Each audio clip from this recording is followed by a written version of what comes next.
परम पूज्य नारायण दास भक्तमाली बक्सर वाले मामा जी की प्रेरणा से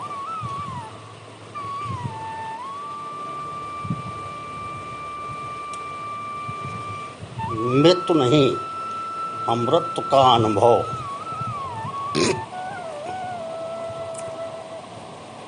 सबसे पहले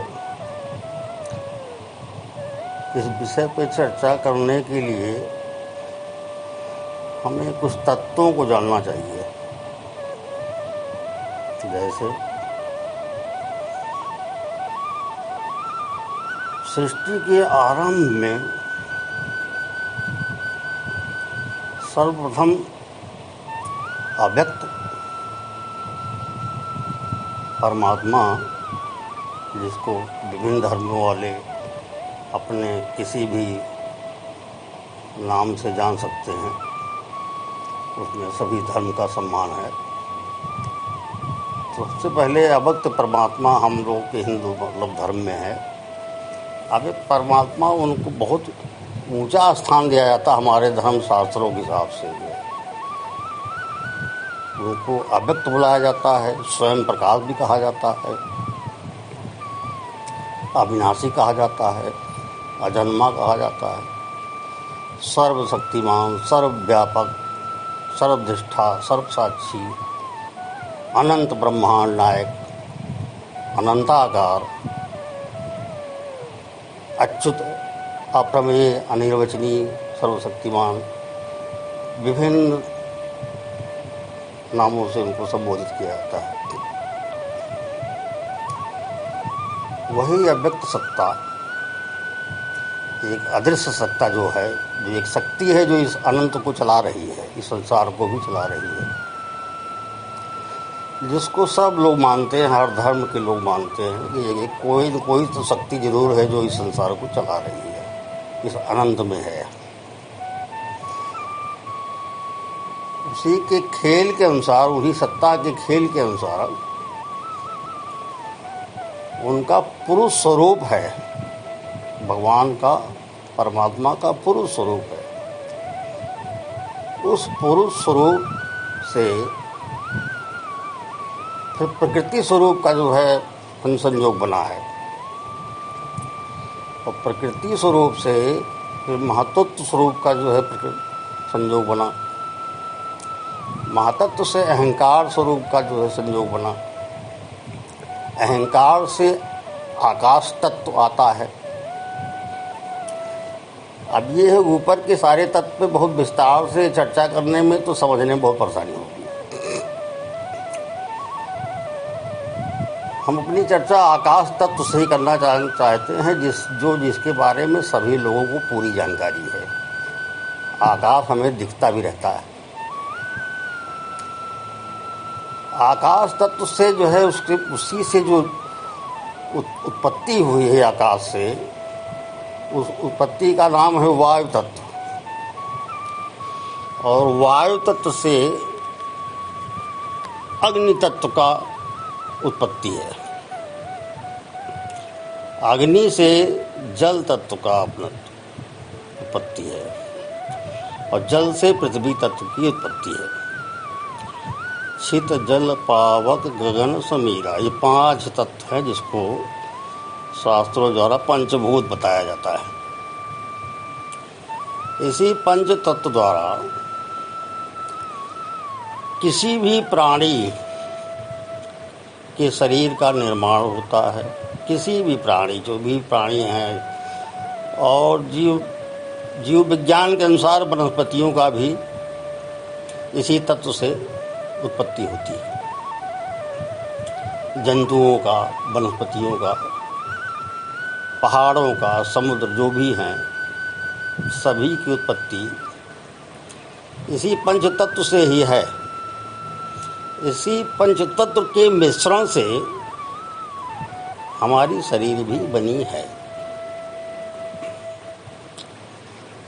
और इसी पंच तत्व में शरीर ये जो है बात, जिसको हम लोग मृत्यु कहते हैं, जब शरीर हमारी जो है छूटती है तो हम जो है इसी तत्व में विलीन हो जाते हैं। तो खेल क्या है ऊपर वाले का, परमात्मा का खेल क्या है? अनंत परमात्मा का जो मूल स्वरूप है वो आत्मा का है।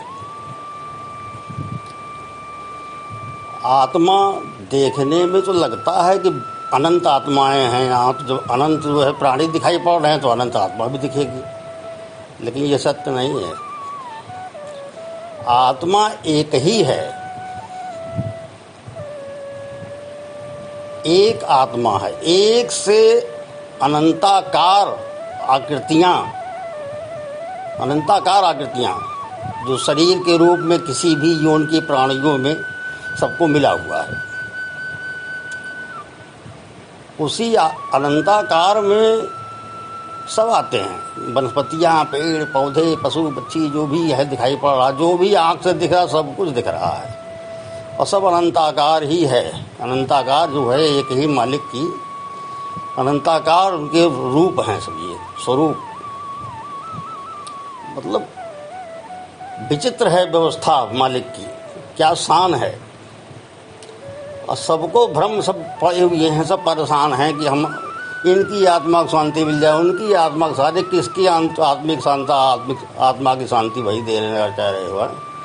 आत्मा तो एक है, शांति कौन देने वाला है? वही तो देगा जो जिसकी आत्मा है, जो एक ही आत्मा है वही शांति भी देगा, वही अशांति भी देगा। बाकी कौन देगा? अलग से कहाँ से आएगा? उदाहरण तो अपने समझाना चाहेंगे हम। अभी हमने बताया कि जल से पृथ्वी का निर्माण है, उत्पत्ति है। समुद्र ले लीजिए, समुद्र में कितनी बूंदें हैं, इसकी गणना करना बहुत कठिन काम है। हमको तो समुद्र दिखाई पड़ता है। एक बूंद को ड्रापर से निकाल के समुद्र में डाल दिया जाए तो सबको दिखेगा कि इसका अस्तित्व समुद्र के बराबर हो गया है, आराम से दिख जाएगा। एक बूंद समुद्र के किनारे किसी ड्रापर से निकाल के जो है जमीन पर डाल दिया जाए तो ये महसूस होगा कि इसका अस्तित्व अलग हो गया, जबकि ऐसा नहीं है। अगर जल से उत्पत्त होने वाले पृथ्वी में डाला गया है वो एक बूंद,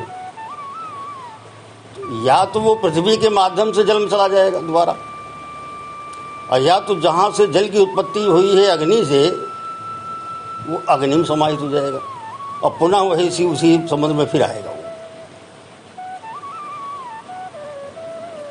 तो आकाश, वायु, अग्नि, जल, पृथ्वी, इसी पंच तत्व के मिश्रण से ये शरीर हमारी निर्मित है।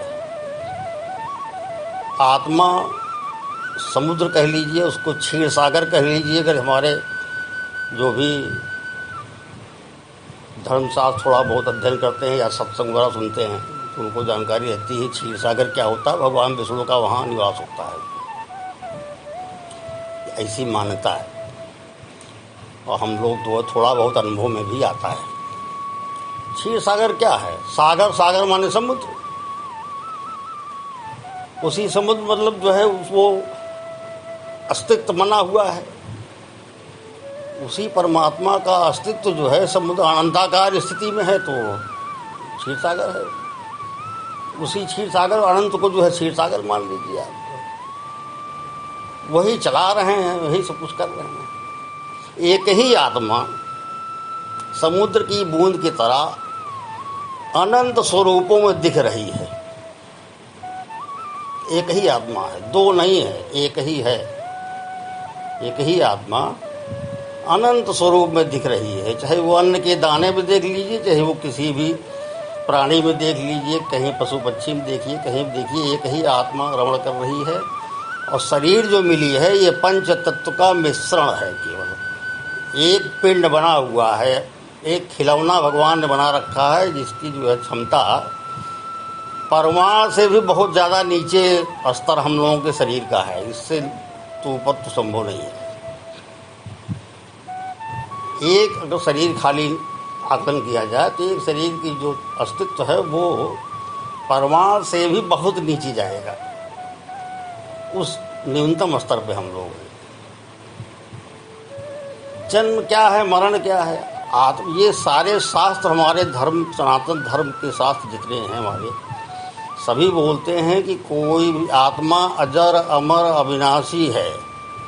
आत्मा माने परमात्मा, वही जो है किसी भी धर्म में हो सकते हैं, जिनकी जो भी अपने धर्म हैं उनको मालिक के रूप में स्वीकार कर लेते हैं। एक ही सत्ता है, एक ही आत्मा है, एक ही मालिक है, बिना मतलब उनके अलावा कुछ भी नहीं है। जब वो अविनाशी हैं, अनंत भी हैं, अजन्मा हैं, जिनका कभी नाश ही नहीं हो सकता है। शास्त्रों के हिसाब से शब्द जितने निकले हुए हैं, शब्द ब्रह्म कहलाते हैं। तो हर जगह जब ब्रह्म ही है तो किसका जन्म और किसका मृत्यु? न किसी का जन्म है, न किसी का मृत्यु है। फिर तो ये है खेल खिलौना, जो मालिक का खिलौना है, बना है, अनंत खिलौना इसको कह सकते हैं। एक साधारण शरीर जैसे हमारी है, तो इसी हिसाब से जितनी योनियां हैं, चाहे 84 लाख की मान्यता मिलती है, 84 लाख योनियां हैं, लेकिन 84 लाख हैं या कितना जो भी हैं, उस योनियों में उतनी आकृतियां बनी हुई हैं। और सभी आकृतियों में डिफरेंस मिलेगा, ये गारंटी है। सभी आकृतियों में डिफरेंस है और परमानेंट डिफरेंस रहता है। ये पंच तत्व जो हमारी शरीर नहीं थी तब भी थे, पंच तत्व दिखते थे यहाँ कि हाँ भैया जो है हमारे पहले भी जो हमारे पूर्वज रहे होंगे पंच तत्व को देखा होगा उन्होंने। आज मैं भी पंच तत्व का दर्शन करता हूँ, सबको दिखता है, पांचों तत्व सबको दिखाई पड़ रहा है। हमारे ना रहने भी, शरीर के ना रहने पे भी पंच तत्व रहेंगे, ये भी तो बिल्कुल पक्का है। तो हमारे ना रहने के पहले भी थे, आज भी हैं, कल भी रहेंगे। तो मृत्यु किसकी हो रही है? मृत्यु हो रही है जो हमारी जो शरीर है, इसको जिसको हम मृत्यु कहते हैं, मृत्यु नहीं होती है। ये स्वरूप परिवर्तन में पुनः अपने अपने तत्व में विलीन हो जाता है। जिस समय इसका जो है अंतिम संस्कार किया जाता है, चाहे जलाया जाता हो, चाहे ये दफनाया जाता है, जो भी प्रक्रिया अपनाई जाती है, उसमें ये पांचों तत्व में पुनः विलीन हो जाते हैं। और विलीन होके उस मालिक के खिलौना के रूप में रॉ मटेरियल से पुनः नई ऊर्जा लेके अपने कर्मों अपने प्रारब्ध के अनुसार ये पूरा नई आकृति लेके फिर निकल आएंगे बाहर। अब नई आकृति अनंत है। आकृतियाँ जो हैं 84 लाख योनियाँ हैं, वनस्पतियाँ हैं, पेड़ हैं, पौधे हैं, पशु हैं, पक्षी हैं, कुछ भी हो सकता है। किसी भी योनि के माध्यम से वो आकृति मिलेगी। जैसा माना जाता है हमारे शास्त्रों में कि भगवान का जो अवतार हुआ है, उनका कई योनियों में अवतार हुआ है। मानव का भी अवतार हुआ है, जिसमें भगवान राम और कृष्ण की भी चर्चा होती है। भगवान का अवतार बराह माने क्या कहते हैं उसको, जो है जिसको सुअर हिंदी भाषा में कहा जाता है, उसमें भी अवतार लिया उन्होंने। भगवान ने मत्स्य के रूप में अवतार लिया है, भगवान ने ब्राह्मण के रूप में अवतार लिया है। तो मतलब विभिन्न योनियों में भगवान अवतार लेते हैं। कछुआ के स्वरूप में अवतार लिए हैं भगवान। तो जब भगवान अवतार ले सकते हैं, जो सर्वशक्तिमान अदृश्य सत्ता है, वो किसी योनि में जाने के लिए तैयार हैं और किसी योनि में अवतार ले सकते हैं, तो इस शरीर माध्यम से, इस वाणी के माध्यम से, सदगुरु की प्रेरणा से हम किस हैसियत में हैं कि जो हम नहीं जाना चाहेंगे वहाँ? क्यों नहीं जाना चाहेंगे? तो भगवान एक सर्वशक्तिमान, सर्वव्यापक, सर्वदृष्टा, सर्वसाक्षी है। इतने सब कुछ होते हुए जिनके पास सब कुछ है, अब वो विभिन्न लीलाएं करते हैं, विभिन्न अवतार लेते हैं और विभिन्न योनियों में ले रहे हैं, निम्न योनियों में लेते हैं। तो जब वो ले सकते हैं तो इसका मतलब ये है कि कोई जन्म मरण तो है नहीं, तो उनका है, और उनका नहीं है तो उनकी आत्मा का एक स्वरूप जो है, एक परमाणु से भी छोटा एक इस शरीर में भी है, वही अंश जो सर्वसाक्षी सर्वदृष्टा भाव से हर व्यक्ति के अंदर, हर मानव के अंदर, हर प्राणी के अंदर वही परमात्मा बैठे हुए आत्म रूप से। वो आत्मा एक ही है, अनुभव नहीं हो पा रहा है। उस माया जगत के कारण अनुभव नहीं हो, माया शक्ति भगवान की है। उस शक्ति में बहुत ज़्यादा फिर डिटेल में चर्चा करने की बहुत आवश्यकता नहीं है। माया शक्ति के कारण जो ये इंद्रियां हैं, मन हैं, ये सब जो है, ये सब इसी भ्रम में डाले रहेंगी। मन और इंद्रियां सब भ्रम में डाले रहती हैं कि तेरा है, मेरा है, इनका है, उनका है, और हमको एक दूसरे से अलग मानती हैं। कभी महसूस करिए, कोई आदमी सौंफ खा के सामने पड़ेगा तो आपको लगेगा कि ये आदमी कुछ खाया है, महक रहा है। तो सामने वाला जब महक रहा है, तो सौंफ खाया है, महक रहा है, उसकी श्वास जो है, उसकी कार्बन डाइऑक्साइड तो हर आदमी जानता है निकलती है सांस से, वो ऑक्सीजन आदमी ग्रहण करता है। कार्बन डाइऑक्साइड वही जो है वायु के अंदर जब प्रवेश करती है तो तुरंत वो जो है ऑक्सीजन में कन्वर्ट होकर हमें सांस मिल गई, तभी हमें महसूस हुआ कि हाँ ये सौंफ खाया है। इससे ये सब स्पष्ट हो जाता है कि हमारे श्वासें भी हर प्राणियों में कनेक्ट हैं। अब कितना डिस्टेंस होना चाहिए, कितने डिस्टेंस तक जो है उसकी जो है ग्रेविटी है कि वो हमको जो है महसूस हो पा रहा नहीं हो पा रहा है, लेकिन इतना समझ में आ जाता है कि श्वासें भी कनेक्ट हैं। उसी से समझ में आ जाएगा जब सामने वाला सौंफ खा के आया और महका, हमको सौंफ की महक आई, तो बिल्कुल स्पष्ट हो जाता है कि उसके श्वास से मेरा सांस कनेक्ट हुआ वायु के माध्यम से। उसने कार्बन डाइऑक्साइड छोड़ा सांस से और वही कन्वर्ट हो गया ऑक्सीजन रूप में हमको मिल गया। तो हमारी सांस कनेक्ट, इसका मतलब सारे श्वास, सारे प्राणियों के श्वास एक जगह कनेक्ट है। वायु जो प्राणवायु है उसी को प्राणवायु कहा जाता है। तो मेरे समझ में नहीं आता भैया कि कहाँ से मौत हो रही है। मौत तो हमको दिखाई नहीं पड़ती है। हमको तो दिखता है जो सारे पंच तत्व पहले थे, आज भी हैं, कल भी रहेंगे, तो मरना कहाँ है? फिर तो सब अमर हैं, खाली परिवर्तन होना है। परिवर्तन संसार का नियम है, परिवर्तन होगा। उसको चाहे मालिक का खिलौना मान लीजिए, चाहे परिवर्तन संसार का नियम है। भगवान गीता में भी कहते हैं परिवर्तन, संसार परिवर्तनशील है, इसका परिवर्तन होता है। और परिवर्तन क्या होगा? स्वरूप परिवर्तन होगा। स्वरूप परिवर्तन होगा, उसमें शामिल रहेंगे, उसमें क्या डरना हमें जो है। तो मृत्यु कहाँ है? मृत्यु ही नहीं, निर्भय हो जाइए। एक समय है, सीमा है, शरीर की सीमा है। जन्म से लेकर 100 साल तक का हमारा जीवन मिला है, उसी के बीच में हमारा जीवन चलता है। और उस जीवन के बीच में हमारे प्रारब्ध के अनुसार कभी भी जो है शरीर को छोड़ना पड़ सकता है, वो दूसरी बात है। लेकिन ये तो माना जाता है कि जीवन जो है जन्म से लेकर 100 साल तक का है प्राणियों का। सभी प्राणियों का अपना अपना निर्धारित जीवन है, कितने वर्ष का, कितना जीवन किसका है, उसके हिसाब से उसको शरीर छोड़ना है और पुनः परिवर्तन में जाना है।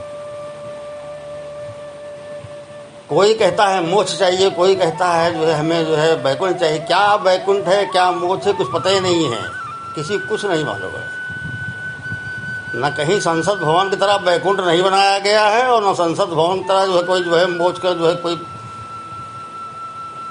इंस्ट्रूमेंट है कि जिसमें आपको जो है मोक्ष दिला देगा जो है कुछ। न मोक्ष है, न कहीं वैकुंठ है, कहीं कुछ नहीं है। परम पद भी कहा गया हमारे शास्त्रों के हिसाब से, परम पद हमारी आत्मा से ही मिल सकता है मुझको। परम पद जिसको हम मोक्ष कहते हैं, जिसको वैकुंठ कहते हैं, वैकुंठ परिभाषा क्या है? जहाँ भगवान का वास होगा वही वैकुंठ है। और भगवान जो है सबके अंतर हृदय में आत्म रूप में सर्वनिष्ठा सर्वसाक्षी के रूप में परमानेंट बैठे हुए हैं। हमारे जन्म से लेकर मृत्यु तक रहेंगे, मृत्यु के बाद भी रहेंगे हमारे साथ। हो बशर्ते हमको उनकी याद बनी रहेगी तो मेरे साथ परमानेंट रहेंगे वो। और उनसे विचलित अगर मेरा मन हो जाएगा तो हमारा साथ छोड़ देंगे। तो हमारी अवस्था में क्या होगी? हमारी अवस्था स्वप्नावस्था की रहेगी। हर शरीर की 3 अवस्थाएं हैं हमारी शरीरधारियों की। स्वप्न अवस्था, जागृत अवस्था और सुषुप्ति अवस्था। जागृति, स्वप्न और सुषुप्ति अवस्था, 3 अवस्था में जीवन चलता है सबका। होता ये है कि 3 अवस्थाओं में जो जागृत अवस्था है ये तो हमारी कर्मभूमि की है। इसमें हम लोग कर्मभूमि में रहते हैं, 18 घंटा 16 घंटा जागते रहते हैं। कुछ लोग 6 घंटा सोते हैं, कुछ लोग 8 घंटे सोते हैं, तो स्वप्नावस्था में चले जाते हैं। इसका मतलब तो यही हुआ ना, वो 8 घंटे की जो स्वप्न अवस्था है वो ये 18 घंटे का स्वप्न अवस्था है। ये हमारा 6 घंटा अगर हम सोते हैं तो 24 घंटे में 6 घंटे सो रहे हैं, तो 6 घंटे सो रहे हैं तो 18 घंटा बचता है। ये हमारा जागृत स्वप्न अवस्था है। ये भी स्वप्नावस्था है, वो भी स्वप्नावस्था है। और सुसुप्ति अवस्था वो होती है जो हमें अंतःकरण में रात में गहरी निद्रा में रहते तो कुछ पता नहीं रहता कहाँ है, लेकिन आत्मा जागती रहती। भगवान जो है हमेशा न सोते हैं न जागते हैं, उनको न जागना न सोना है। वो बिल्कुल परमानेंट जो है सर्वसाक्षी और सर्वद्रष्टा के रूप में अंतर प्रतिष्ठित हैं। वो प्रतिष्ठित है आत्मा के रूप में और परमानेंट प्रतिष्ठित रहेंगे अनंत में। उनको कोई छेड़ नहीं सकता है, न कुछ होने वाला है उनका, न कुछ बिगड़ने वाला है। उनके लिए बार बार अविनाशी अविनाशी स्वयं प्रकाश अविनाशी अजन्मा सर्वशक्तिमान सर्वव्यापक सर्वनिष्ठा सर्व साक्षी परम दयालु परम कृपालु अनंत उपमाएं दी जाती भगवान को जो है। यहाँ पे हम लोगों को देखने के लिए भगवान दिखते भी हैं एक जगह। कभी निगाह डालिए आप, समझिए सोचिए समझिए कहाँ दिखते हैं। सब लोग कहते हैं सूर्य भगवान दिख रहे हैं, सूर्य भगवान नाम लेते हैं सूर्य भगवान। सच्चाई ये है कि जो अनंत परमात्मा है उनका एक पर्यायवाची शब्द है सूर्य भगवान।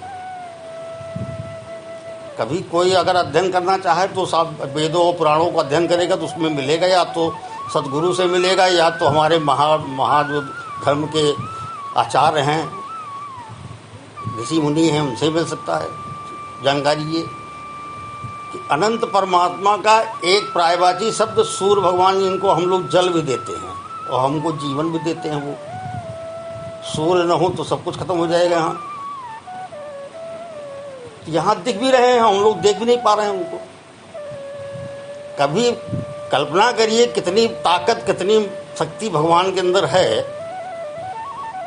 कि सूर्य उनका एक छोटा सा जो है एक पर्यायवाची रूप जो है, जिसपे कहा जाता है वैज्ञानिक सबसे बुद्धिमान होता है। वैज्ञानिक से ज़्यादा बुद्धिमान कोई होते नहीं, लेकिन आज तक कोई विज्ञान सूर्य के पास तो नहीं पहुँच पाया है। जहाँ तक मुझे जानकारी है सूर्य के पास कोई पहुँचा नहीं है। खाली सूर्य को देवता मान के नमन ही सब कर पाते हैं। हाँ, कोई पहुँच जाएगा तो हम लोग मान लेंगे उसी दिन। हम भी अगर जीवन रहा तो मान लूँगा कि हाँ सबसे बुद्धिमान जो है मानव कोई हो सकता है, वैज्ञानिक भी हो सकता है। लेकिन आज तक तो सूर्य पर कोई पहुँचा नहीं है, न पहुँचा है न पहुँचेगा। इसलिए नहीं पहुँचेगा कि वो अनंत हैं, वो अनंत हैं। वहाँ अनंत शक्ति के सामने किसी की टिकने की क्षमता नहीं है। वहाँ जो है वही खुद रहते हैं उसमें। माना जाता है कि हनुमान जी जो है बचपन में ही सूर्य भगवान को लील गए थे, बाल समय रह बच लिए। तो हनुमान जी जो साधारण व्यक्ति थोड़ा ना है, हनुमान जी खुद राम हैं और राम ही परमात्मा है, और परमात्मा का पर्यायवाची है सूर्य की। तो सब एक ही हैं, तो वो अपने अपने विलीन कर लेते तो कहेंगे हम लील गए। ये हमको बताने के लिए, हमको समझाने के लिए है। ये सब जो भी है हमारे जीवन को सुव्यवस्थित बनाने के लिए बनाया गया है कि धर्म जो भी है धर्माचार बनाए हुए हैं। धर्म आचरण करने से हमारा जीवन ढंग से चलेगा। जो 100 साल का जीवन मिला है वो हमारे जीवन पॉजिटिव रूप से चलते रहेंगे तो हम लोग जो है पास होते चले जाएंगे। जीवन काल अपना पूरा हो जाएगा। प्रारब्ध के अनुसार अगर कहीं खराब कर्म हमने किया है, पुराने कर्म में कहीं है, किसी जन्म में भी रहा होगा, तो उसका रिजल्ट भी आता रहेगा और मिलता रहेगा, उसको स्वीकार करना पड़ेगा। कुल मिला के मेरा जो हम कहना चाहते थे कि मृत्यु तो नहीं है। ये महसूस कर लीजिए कि आपके अंदर सर्वनिष्ठा सर्वसाक्षी आत्मभाव रूप आत्मा के रूप में बैठे हुए हैं और वही शरीर को चलाते हैं। वो हमारे शरीर के रहने पे भी हैं और ना रहने पे भी रहेंगे, और वो चले जाएंगे। वो भी जो है अपने स्वरूप में स्थित रहते हमेशा। उनको कहीं जाना आना तो है नहीं। आत्मा को न कहीं जाना है न कहीं आना है न कहीं कुछ होना उनका। वो अपने शरीर में स्थित रहेंगे। बस खाली इतना होगा शरीर नष्ट होकर जो है, जिसको हम लोग मृत्यु कहते हैं, वो परिवर्तन में चला जाएगा। पंच तत्व में विलीन होगा। अंतिम संस्कार के बाद विलीन होकर पुनः नई ऊर्जा लेके नया जीवन लेके फिर निकलेंगे। इसलिए मृत्यु का भय तो बिल्कुल हटा दीजिए। मृत्यु है ही नहीं। यहाँ तो सब अमर हैं। मेरा अनुभव बोलता सब अमर है। जो मृत्यु नहीं है तो डर किस बात का। अमृत का बोध करिए। खाली बस एक ही चीज़ करना है कि मालिक को अपने हृदय में आप स्थापित कर लीजिए। एक काल्पनिक स्वरूप बना लीजिए। आप काल्पनिक स्वरूप, मनमोहक स्वरूप, सौंदर्य से भरा स्वरूप, उसको काल्पनिक बना के अपने हृदय में जो है चेस्ट के अंदर उसको प्रतिष्ठित कर दीजिए। और वही दर्शन करते रहिए और सब में जो है उन्हीं का दर्शन करिए, अनंत में देखिए फिर क्या होता है चमत्कार। ना आपका कुछ मन बिगाड़ पाएगा, ना इंद्रियां कोई कुछ नहीं कर पाएगा। आप उसी में मस्त रहोगे, अमरता का आपको बोध होगा, ये गारंटी है मेरी। बशर्ते आपको लगना चाहिए, इस चीज़ को समझिए कि पंच तत्व के मिश्रण से ही बने हैं और उसी मिश्रण में हमको दोबारा विलीन होना है। अब पुनः उसी द्वारा जो है उसी ऊर्जा को, नई ऊर्जा लेके हम पुनः हमारा नया स्वरूप बनेगा। सभी के चेहरे में, सभी की आकृतियों में अंतर है, विभिन्न आकृतियाँ हैं, अनंत आकृतियाँ हैं। एक चेहरे दूसरे चेहरे से कभी नहीं मिलते, 100% मिलेंगे भी नहीं। अंगूठा नहीं मिलता, किसी का मैच नहीं करता है। आवाज़ कभी मैच नहीं करती है, सब में अंतर रहता है। अब ये व्यवस्था बनाने वाले की व्यवस्था है, उसने सब अनंत बना दिया है, सारी व्यवस्था अनंत कर दिया है। किसी समझ तो आते नहीं, सब उसी में लगे हुए हैं, सब अपनी अपनी चर्चा कर रहे हैं, अपने अपने राग अलाप रहे हैं, हम भी अलाप रहे हैं उसी में। लेकिन ठीक है, जो भी जैसा जिसका अनुभव है अपना बोलेगा। सबका सम्मान है, किसी धर्म का कोई अपमान नहीं हुई है, सबका सम्मान है। सब लोग अपने अपने भाषा में जो भी चाहते हैं बताते हैं, लोग समझते हैं, लोग जो कर सकते हैं करते हैं। लेकिन इस शरीर के माध्यम से, इस वाणी के माध्यम से हम तो बार बार कहता हूँ कि यहाँ पे हर आदमी अमर है, कोई यहाँ मरने वाला नहीं है। न मरेगा, न जन्मा है, न मरेगा। नई नई आकृति लेके आता है, नई आकृति लेके पुरानी आकृति छोड़ के फिर नई आकृति लेता है। उसको हमारे संत लोग कहते हैं कि नया कपड़ा, हमारा कपड़ा उतर गया। जिसको मृत्यु हम लोग कहते हो, कहते कपड़ा उतार फेंक दिया मैंने, नया कपड़ा आ जाएगा मेरे लिए, फिर आ जाएगा। है तो बहुत रहस्यमयी, लेकिन महसूस करिए, आपको लगेगा कि हाँ वाकई मैं अमर हूँ। खाली आप ये महसूस कर लीजिए कि आत्मा एक ही है, दो नहीं हो सकती है। आत्मा एक है। भगवान कृष्ण ने स्पष्ट शब्दों में कहा है कि मैं ही हूँ, मेरे अलावा मुझसे भिन्न कुछ भी नहीं है। मतलब पूरे अनंत ब्रह्मांड में भगवान कृष्ण की भाषा में उनके अलावा कुछ है ये नहीं। जब कुछ नहीं है तब फिर अनंत भाव क्यों पैदा हो रहे हैं मेरे अंदर? वो माया के कारण है, ठीक है, पैदा हो रहे हैं। लेकिन महसूस करिए, चिंतन करिए, उनकी बाणी पे उसको मनन करिए, उनको याद में रखिए कि हाँ भगवान कृष्ण ने एक ही शब्द कहा है कि सब कुछ मैं हूँ, मुझसे भिन्न कुछ चाहिए नहीं अनंत में। बात खत्म। यही बोध हो जाए कि हम उनसे भिन्न कुछ चाहिए नहीं, जब है ये नहीं उनके, उनसे भिन्न कुछ भी नहीं है, तो काहे का जन्म हो, काहे का मरण हो, काहे का डर हो, काहे की बीमारी, काहे का भय? कोई भय नहीं, निर्भय हो जाओ। अमृत प्राप्त, आत्मबोध हुआ नहीं तो अमृत प्राप्त हो गया। वही परम पद है, वही वैकुंठ है। आपके हृदय में भगवान का वास अगर आपने अनुभव कर लिया तो आपको कहीं परम पद और वैकुंठ ढूंढने की आवश्यकता नहीं है। इसलिए उसके लिए वैकुंठ हो, कहीं परम पद के लिए कहीं संसद भवन तरह कहीं बिल्डिंग नहीं बनी अनंत में। भगवान का स्वरूप आज तक कोई न जान सका है और न जान पाएगा, ये अनुभव का विषय है। जो अनुभव वाला आइटम है उसका जो है अनुभव जो करता है वही महसूस कर सकता है, वो अनिर्वचनीय है, उनको वचन से कोई बता नहीं सकता है, अप्रमेय है, कोई सिद्ध भी नहीं कर सकता। अपनी भाषा दे सकता है, अपने चिंतन कर सकता है, अपनी भावना दे सकता है, अपना प्रेम दे सकता है, इसके अलावा कोई कुछ करने वाला नहीं, किसी बस का कुछ है भी नहीं। जो जिसके प्रारब्ध में है वो तो उसको मिलना है। जितनी सांसें हम लेके आए हैं उसको कोई छीन नहीं सकता। बीमारी की ऐसी तैसी बीमारी कुछ नहीं कर सकती। बीमारी आएगी, उसको जाना ही पड़ेगा। कष्ट देगी हमारे कर्मों के हिसाब से, कष्ट देगी वो चली भी जाएगी, लेकिन हमारा कुछ कर नहीं पाएगी। इसलिए सांस हमारी बिल्कुल फिक्स है।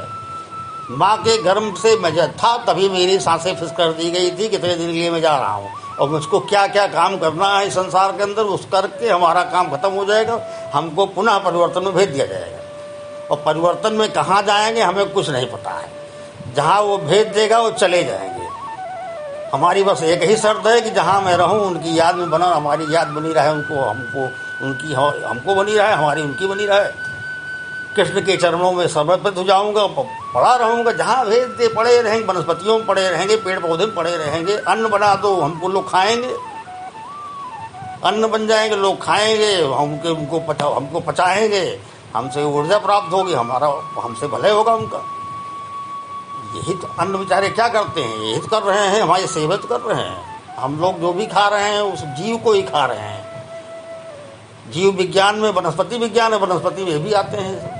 जितने हैं पेड़ पौधे सब आते हैं और सभी हम लोगों की सेवा करते हैं, अपना जीवन हमको देते हैं, लोग खाओ हमको, हमसे खा के ऊर्जा प्राप्त करिए, हम उनसे ऊर्जा प्राप्त करते हैं। और कभी अगर हमको मौका मिला तो हम भी उनको ऊर्जा देंगे, भैया हमको तो, और कभी हमने खाया है आप, कभी आप हमको खाओ, आप हमसे ऊर्जा लो। जीव ही जीव का आहार है, निर्जीव हमारा आहार बन नहीं सकता है। हम पत्थर का टुकड़ा तो खा नहीं सकते हैं, खाएंगे तो हम जो है जो भी है जिसमें जीव होगा, जीव ही जीव का आहार है।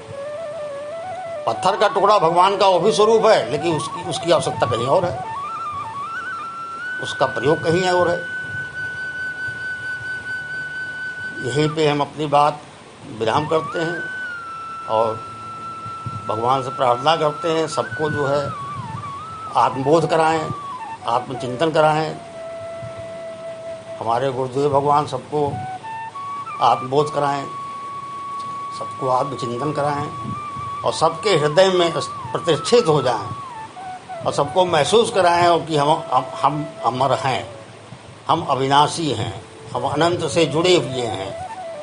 हम दासत्व भाव स्वीकार करते हैं लेकिन अनंत से जुड़े हुए हैं। ये सबको हमारा प्रसाद भगवान गुरुदेव सबको दें और सब लोग भगवान कृष्ण के चरणों से जुड़े रहें, ये मेरी प्रार्थना है भगवान से। इसी के बाद मैं अपने वाणी पे विराम देता हूँ और अपने सदगुरुदेव भगवान श्री नारायण दास दुखमाली बक्सर वाले महामा जी के चरणों में जो भी आवाज़ मेरी वाणी निकली उसको समर्पित करता हूँ। यदि उसमें कोई त्रुटि हो तो हमें क्षमा करें। ओम श्री हरि, ओम हरे नमः।